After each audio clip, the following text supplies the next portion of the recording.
Welcome to Moments with Marianne. I'm so delighted we're spending this time here today. We have a very inspiring show coming right up with special guest Elaine Clayton, and she's here to share with us her new book, Making Marks: Discover the Art of Intuitive Drawing. Now, Elaine is an artist, author, and illustrator of several books for children and books for adults on intuitive intelligence, which includes Making Marks: Discover the Art of Intuitive Drawing, Luminaria: Intuitive Journal and Cards, and others, A Little Bit of Angels, A Little Bit of Fairies, and A Pug's Guide to Happiness. She is an intuitive reader, Reiki master, and teacher on intuitive empathic development. So let's welcome to the show, Elaine Clayton. Thank you for having me. I'm so happy to be here. You know, what an honor it is to have you here to talk about this book. And I've got to ask you, what inspired you to write this book? Well, a whole lot of things converged. You know how sometimes just so many elements of what your best ideals are come together, and that's kind of what happened with this. I'm an artist, and I'm also a teacher. So over the years, working as a teacher of art and then as an author of children's books, illustrator and author of children's books, I've found that people, adults and children, were really great at free expression in drawing until they got to be about 7 or 8, which is the age of reason. So you start to mature and develop cognitively a little differently, but also our conditioning, expectations about what mark making is in school. There are very many worthy things that we're being taught. So mark making becomes about more than just free expression, right? You have to learn to make marks for writing and for using writing as a symbol of, numbers and letters and things like that. So free expression in drawing starts to fade. So kids and adults alike would say how much they love drawing, but, I really like drawing, but I'm no good at it, so I don't do it. And so going around up and down the Eastern Seaboard mainly in schools and libraries and working as an artist in residence and things like that, I noticed that wonderful free expression needed to be enculturated, and there was a lot tied in with it. It had to do with self-acceptance. It had to do with really cohesive, empathic relationships between peers. So that was concerning me in the 1980s, especially, that there was a lack of a focus on empathy between students, in a school environment. There wasn't a lot of focus in culture about how do you feel and how does that person feel, and I think today we see that we sort of have a crisis around that. So for me, starting in the 1980s, working with kids and adults using drawing as a method, it was to get people to draw expressively again and to be a little bit more in touch with their own feelings so that they could then imagine how the other person might feel. And all the while using this free expressive drawing method.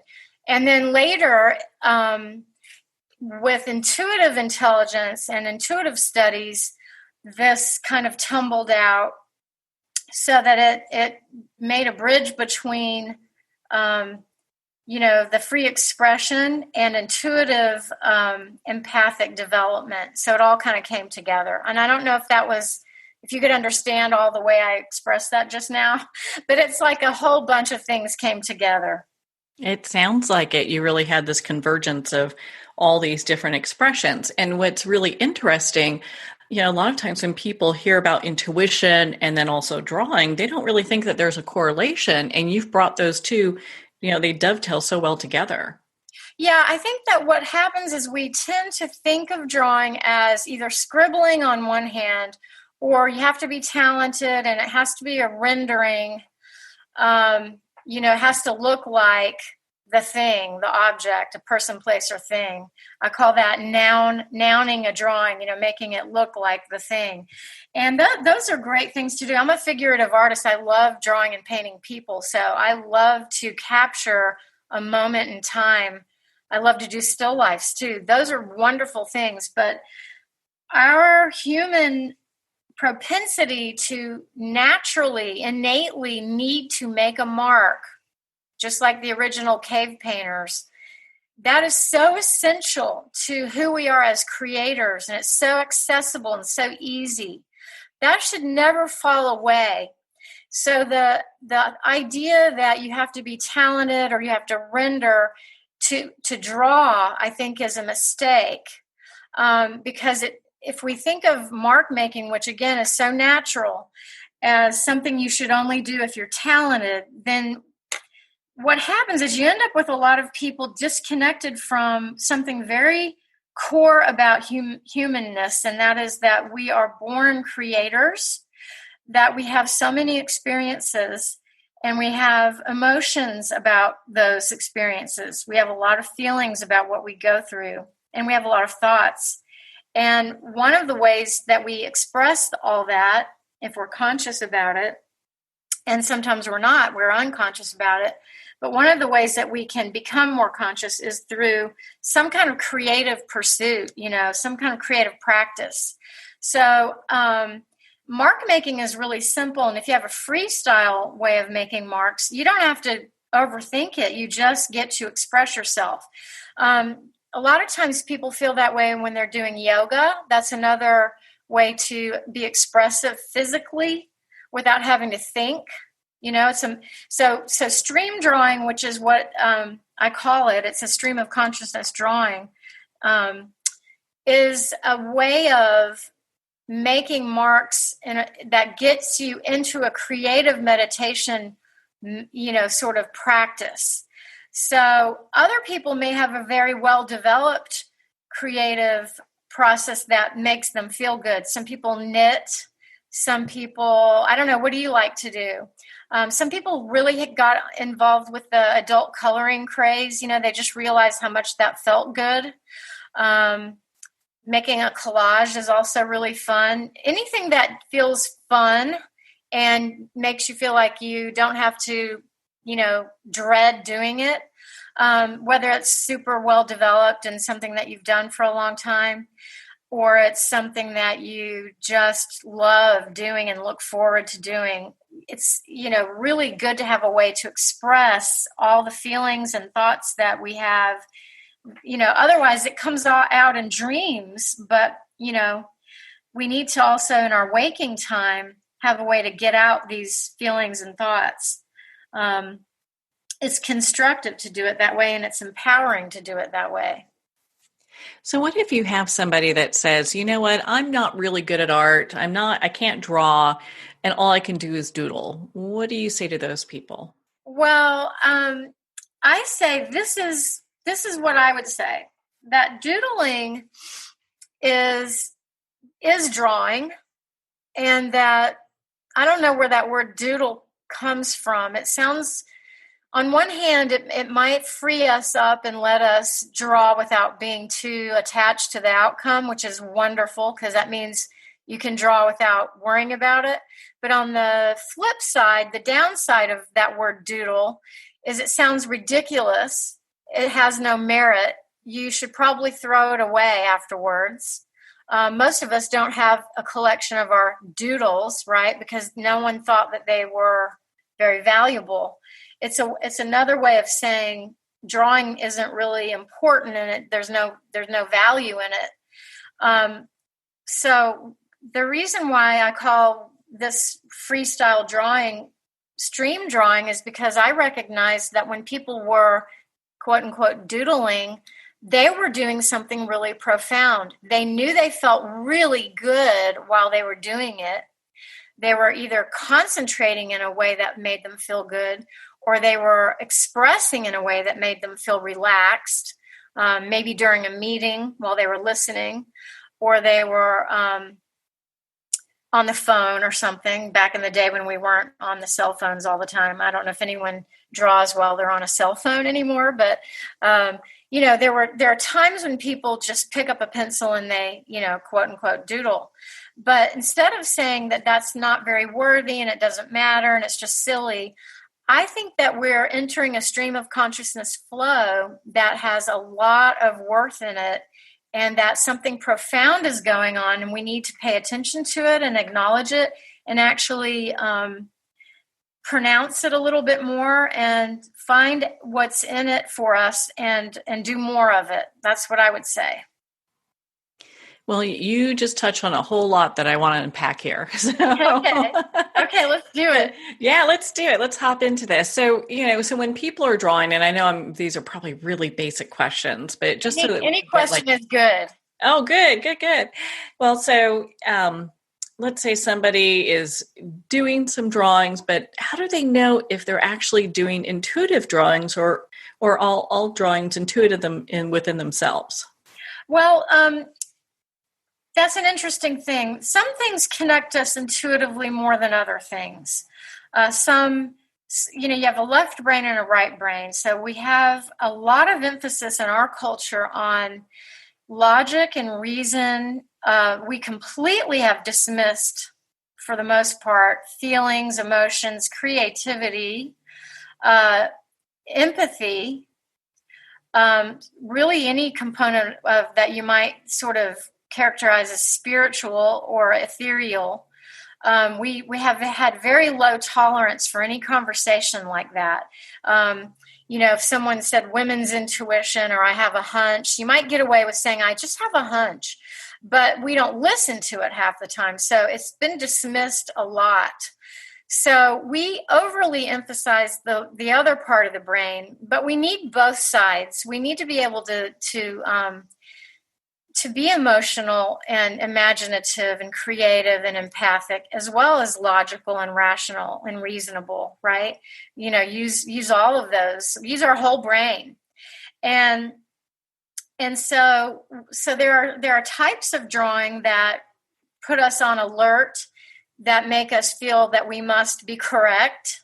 If I'm doing something where I have to measure everything, like let's say I'm doing an architectural study to, make sure that I do like an aerial view of a house, so that I've got the layout of a house. I'm probably not as intuitive. There may be some, because there are some spatial relations and I have to use my imagination a little, especially if I'm just coming up with it. If I'm dreaming it up, that would be kind of the creative part. But if I am doing it almost like an assignment where I have to measure things and I have to be really correct, I'm not really allowing myself to be very playful.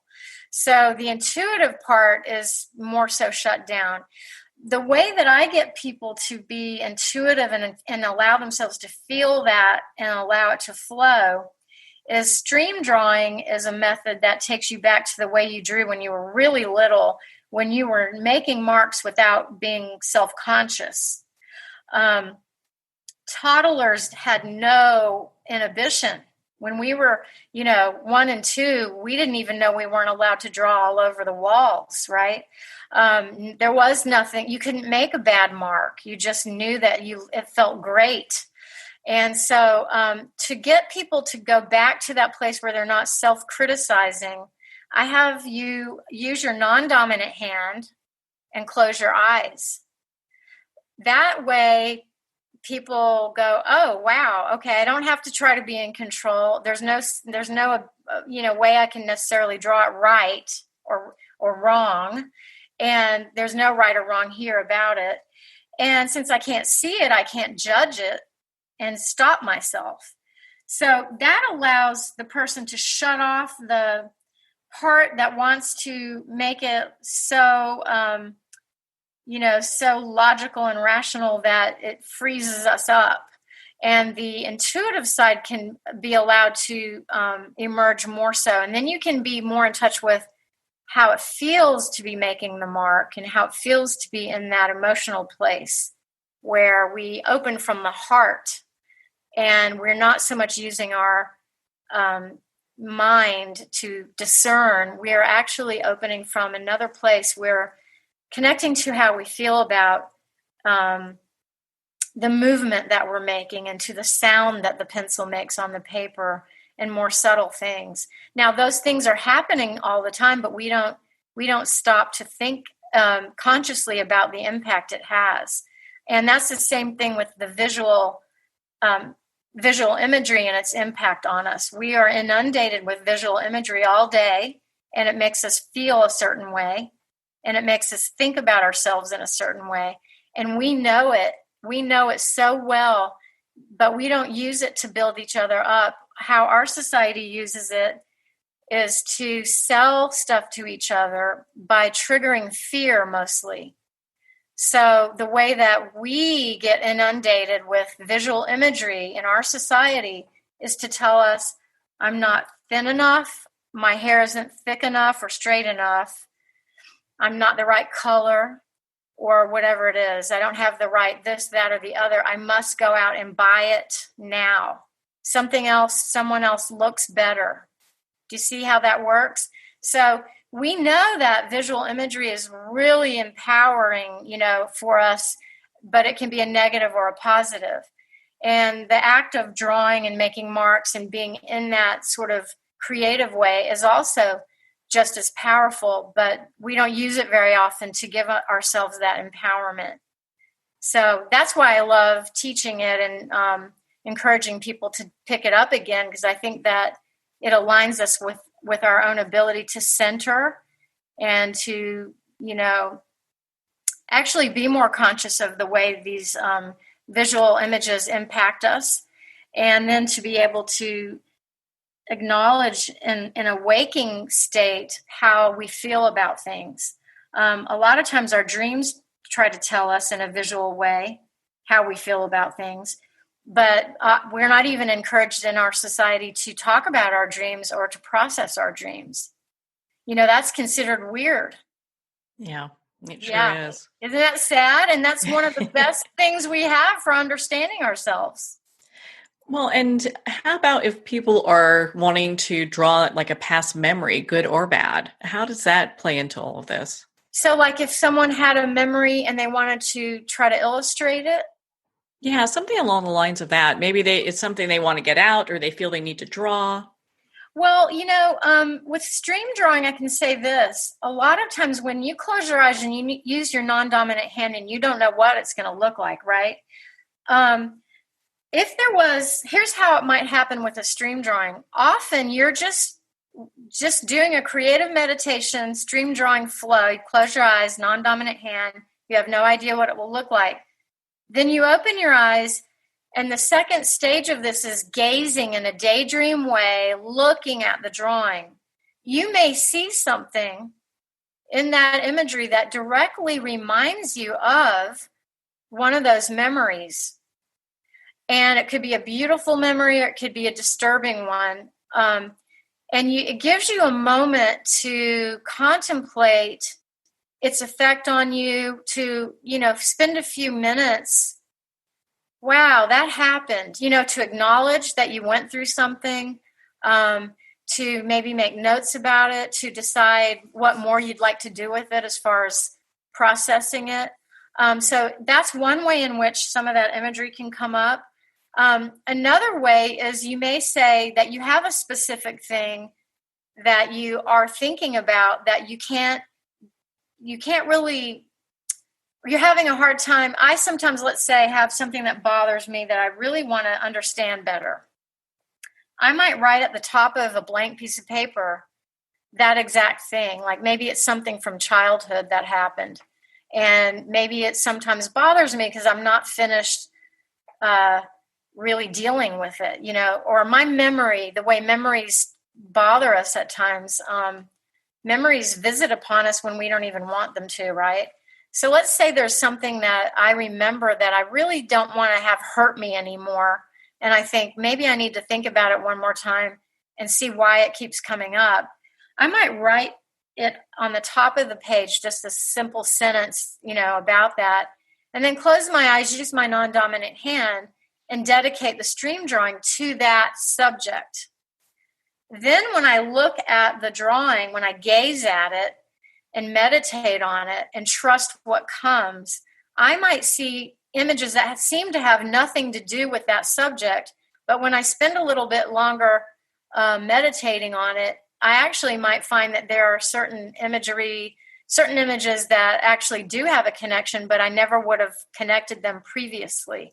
So it ends up taking you places that are pretty exciting, and sort of opens some pathways to consciousness that can be profound that you didn't expect.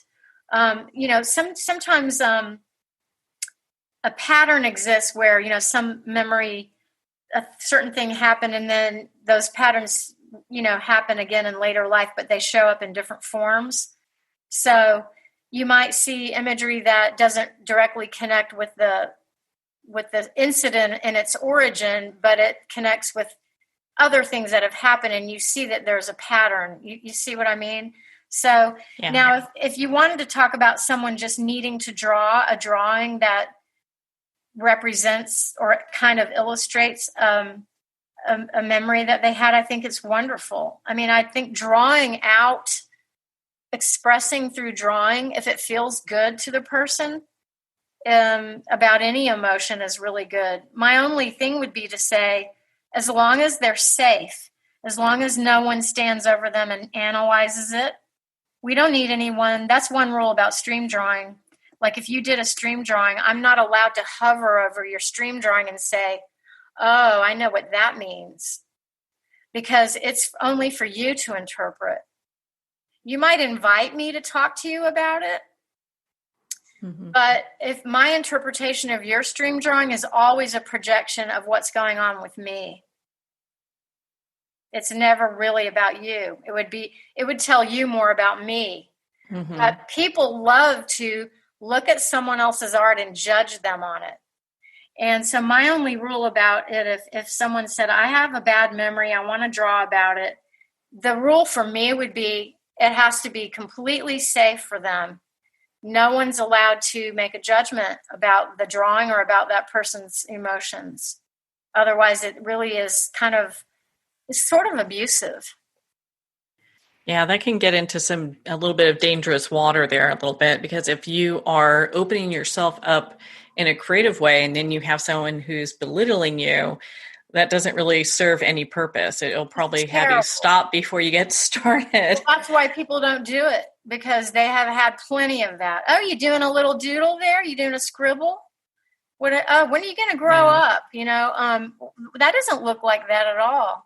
You can't draw. I mean, there's a million things. We've all heard stuff. Or art was taken away, just like recess was when you got in trouble. One way or another, people were sometimes humiliated in art class. I mean, or just people's attitudes, just like you said, belittling. Now, if you're working with an art therapist, they'll understand a lot of the symbology that may strengthen someone, and that's a whole different thing. But in general, especially with the stream drawing method, I kind of make a joke out of it, but you're not allowed to have your ex-boyfriend do a stream drawing and then run off with it to prove to all your friends that he is, in fact, a narcissist. As tempting as it is, right? Well, that would say a lot, right? Yeah. I mean, we want to prove it, but, it's just not, it's every time someone looks at a piece of art and says something about it, it really tells you about them. It's their interpretation. It's their projection. So, but still and yet, it isn't fair to have someone open up from the heart and then another person interject, because there has to be some safety boundaries here around this. And so we need to set it up. When I do this with kids in groups or with adults, it's set up so that anyone drawing knows that they're supported. And so that, we're all in it together. And if it's a group thing, and it's easy for that to happen because everyone wants to feel supported, and everyone feels so good making the marks. So it's not something that's hard to evolve. It's actually really natural. To set those boundaries. Well, Yeah. I know when in your book you talk about celebrating the lives of others through Hmm. stream drawing. What does Hmm. that look like? Well, I think celebrating the lives of others through stream drawing can look like a lot of things, but it's hard for us to celebrate another if we don't know how to go inward a little bit with ourselves. When I was talking about in the early stages of developing it, um, it would be really hard to say to someone, look over there at those people or that person. How do you think that person feels? If that one that you're talking to doesn't have an inner structure of being in touch with their own feelings, right? So you can't really expect people to value the feelings of others if they haven't been in touch with their own feelings in a way that is real. If you understand, when you start to really do a kind of creative meditation practice where you open from the heart and you do start to be aware of your feelings, you realize that we're not very separate in that, there are many ways in which we're completely unique, each of us, and yet we feel so many of the same emotions. We go through hardships. There's so many things that every human being understands, about pain and difficulty, and all the negative and positive emotions we know a range. But if we are not checking in and going inward and spending a little bit of time every day doing that, then we are mostly just reacting to things. We're not really able to even respond with some sort of consciousness.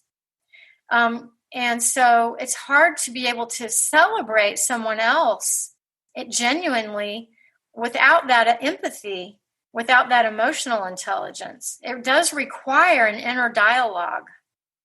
It requires a practice of going inward a little bit to value the fact that we're all human and that we all have feelings and that we all are unique and we deserve to be celebrated. But you have to find that that core of being really worthwhile. I think that harmony and having a sense of self-harmony extends outward.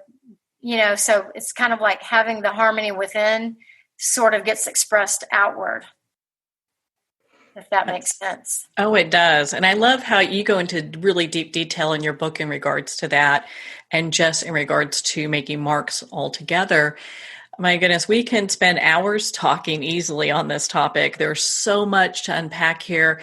Where can our listeners connect with you and learn more about making marks and your other books and be part of your community?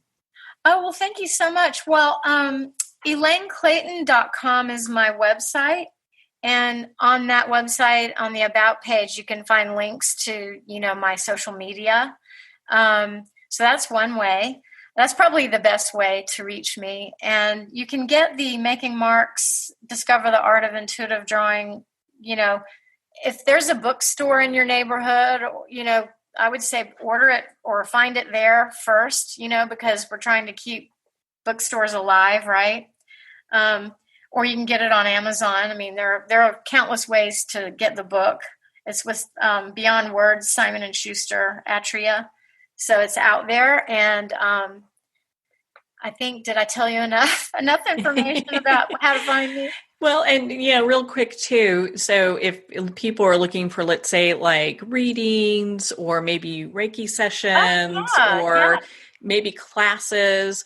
Oh, absolutely. You offer those too, right? Oh, I sure do. I'm on, besides on my website where you can reach me directly, I'm on Best Psychic Directory, because I do, besides teaching how to use the stream drawing making marks method as a creative meditation practice and for developing deeper intuitive empathic knowledge, people do seek me out. And in that case, what happens is I dedicate a stream drawing that I will do in their honor. So someone will say, well, will you do a reading for me? And I'll say, yeah, I would love to. Don't tell me anything. I'll just do a meditation. I'll do a stream drawing in your honor. And then I do that, and I spend all this time on this elaborate drawing. And then we have our session, and I kind of describe the imagery that came, and what the imagery meant to me, and how I felt when I did it, and all that. And so it's just another intuitive tool, but it's one I've been doing for about, I want to say over 15 years now. So that has been a really enriching practice for me, really meaningful. So that's another thing that I love doing. I haven't been doing Reiki so much because of the pandemic. Most of the I don't even do in-person sessions right now. Most of the readings are worldwide, so they're not in person, anyway. Yeah. There are plenty of local people, but I don't think it's that safe yet to do in-person readings. You need to you end up sitting really close to each other and looking at the drawing together. And so I don't think it's a good idea. Well, I know you also offer art on your website that you have available, so people can look at that and browse that and pick that up as well. Well, Elaine, thank you so much for taking the time to be on the show with us here today. Thank you so much. I really appreciate it, and it's really been an honor. Well, thank you, Elaine. It has been such an honor to spend this time with you, and of course, to talk about your book, Making Marks. Making Marks is available at Amazon, Barnes & Noble, and select indie retailers, and of course, it's available on Kindle. Again, if you'd like to connect with Elaine Clayton, you can at elaineclayton.com for more information. Well, we're at the end of our time today. I would like to thank everyone for tuning in. You're listening to Moments with Marianne. And remember, make every moment count.